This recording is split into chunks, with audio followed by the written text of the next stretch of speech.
All right, y'all, I'm motherfucking back. It's been a few days. I was out of town, then I came back and had to catch up to speed. But I'm gonna hop straight into this. This is to talk about 7 signs that your girl's emotionally immature. Pay the fuck attention, because a lot of y'all are dealing with this shit and y'all too scarcity to fucking leave. But number one, I'm gonna try to remember it all. It was 7 of them. I put them in my goddamn notes, but I'm using my phone to fucking do this video because I'm in the goddamn car. I'm not in my place. So, and I actually prefer being in the car anyway. All right, number one, everything is different. You know, so this is more so in regards to, you tell her you had an issue with something she did or said, and she's like, oh, well, that's different, or that's not something I don't think I should apologize for because I didn't have the attention, or it's different, it's always fucking different. That's not somebody you can be with. They're always trying to make a excuse for why they shouldn't hold themselves accountable for something that they did or said to you. Go to Staples.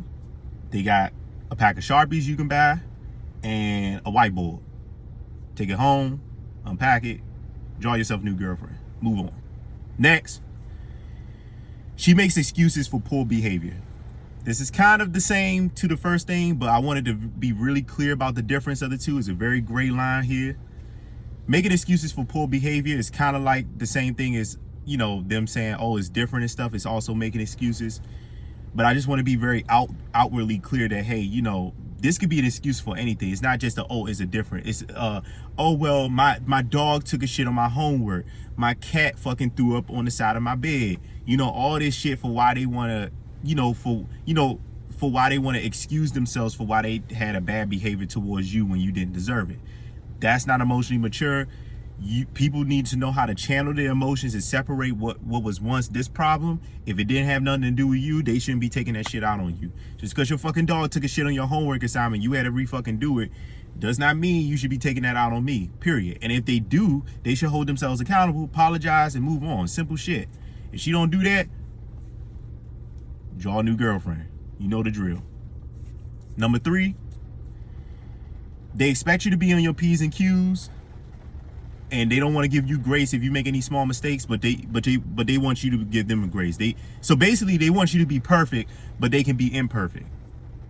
I've dealt with people like this. They'll out of their mouth say, I understand you're not perfect, and they'll say it so nicely, you know, we're not perfect, blah blah blah. But then their actions, their expectations of you is of perfection. They fucking playing with you.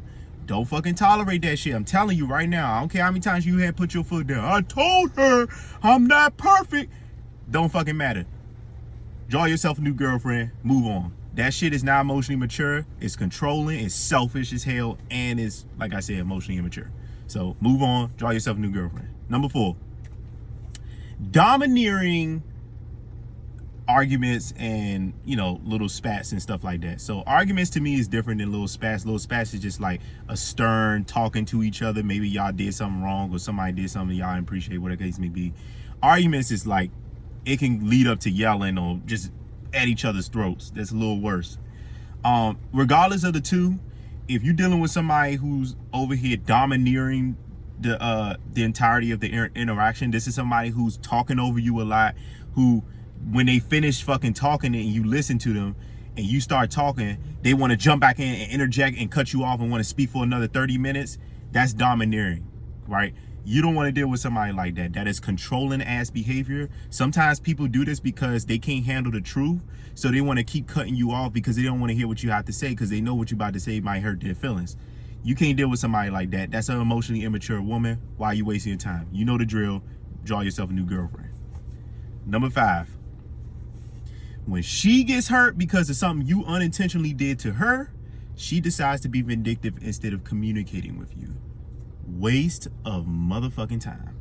You cannot be with somebody who does this, because now you're going to always be walking on eggshells, worrying about, fuck, I hope I didn't do something wrong, because now I'm going to have to worry about her doing some fuck shit to me.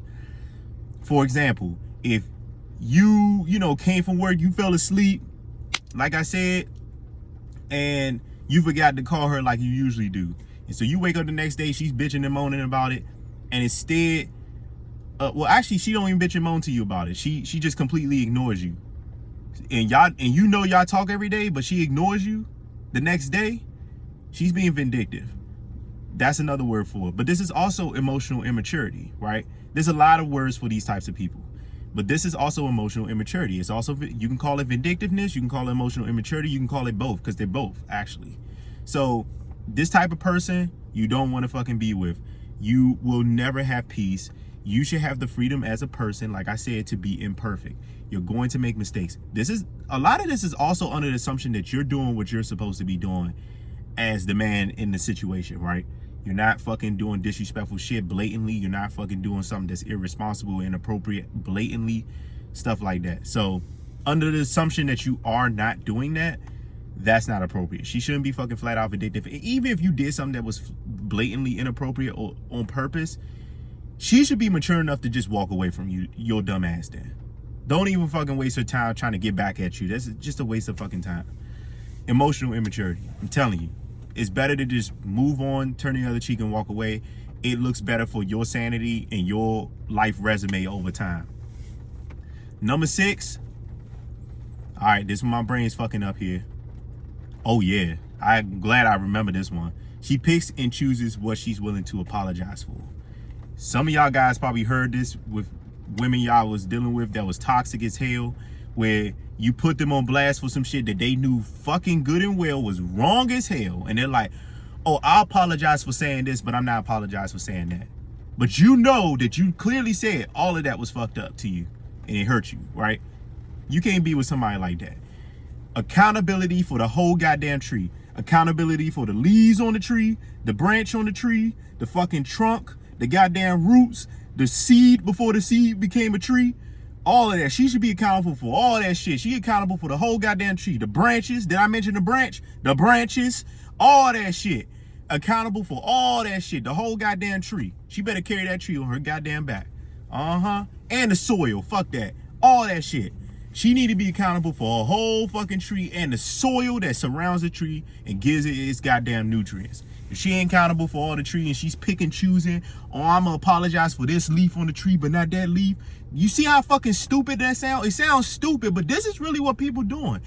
I'm gonna apologize for that leaf, but not that leaf. I'm gonna apologize for that branch, but not that branch on the tree. The tree of the fucking relationship, the tree of life, the tree of your feelings. She needs to be apologized for all them goddamn things. All of it. Hold that motherfucker accountable. If she don't want to be held accountable for that shit, she's over here picking and choosing and stuff like that, then you need to be picking a new girlfriend. Staples got plenty of Sharpies, and they got plenty of whiteboards. You better walk your ass in there and goddamn draw yourself a new girlfriend. All right. The last one, and hopefully my brain remembers. Bear with me here. I might have to take a pause. I'll put some background music for y'all asses so y'all can get fucking short goddamn attention span and shit. Ah, yes. Emotional maturity right here, 101. Listening to outside sources about your personal relationship with them and taking action on it. This is really important. There's a difference between I'm listening to friends and family that I trust about maybe a difficult situation that maybe y'all going through, and taking their advice or their opinions with a grain of salt. Just keep it in mind to get a different perspective. There's a difference between doing that and listening to your friends and family who may have a negative opinion of you and acting on that on top of her already negative feelings towards you because of a bad situation. That's not an emotionally mature woman. You can never have a successful relationship or marriage with somebody who is listening to people who don't wake up every day with you. It's so stupid. Think about this. If your goal is to marry somebody and live with them, you're waking up every day with this person, 365 days, and they're taking advice from somebody who has never even woke up a single day in bed with you. How does that make sense? It doesn't. You couldn't rationalize that shit. They could give their opinion, but their opinion is about the size of a fucking grain of salt. It's dissolvable too. It ain't worth the goddamn air that I goddamn breathe. It's not worth shit because they don't know you. And even if they met you and hung out with you, they don't know you to the degree that your partner in question, who's running their mouth to them about your situation, knows you. So she's taking action on what her friend said, like, oh, well, he's probably cheating, so maybe you should cheat since you have suspicions that he's cheating. If she's listening to that shit and she acts on it, that's not a woman you need to be with. That's not appropriate. That she is not wife material, and she damn sure ain't even girlfriend material. Y'all need to fucking start standing on ground with these motherfuckers. Y'all, when you allow shit to pass, and when this is how this shit works. When a mass amount of people allow something to slide, those people who are who's getting a free pass on stupid shit, they're gonna think that it's okay to do this. And then when they run into somebody like me or someone else who ain't letting that shit slide, we look like outliers. We look like the bad guy or the bad person or the wrong person in the game, because we standing on actual business. Y'all all need to stand on fucking business. I don't know how many times I gotta fucking say this.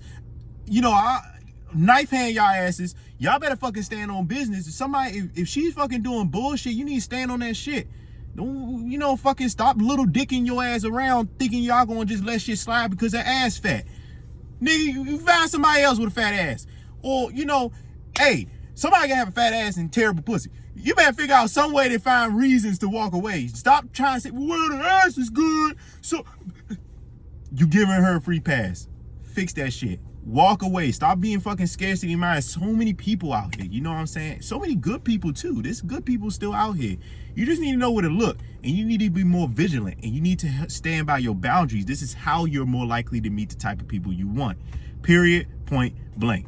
All right. I'm surprised I even remember that goddamn list. So, I appreciate y'all watching. Talk to y'all later.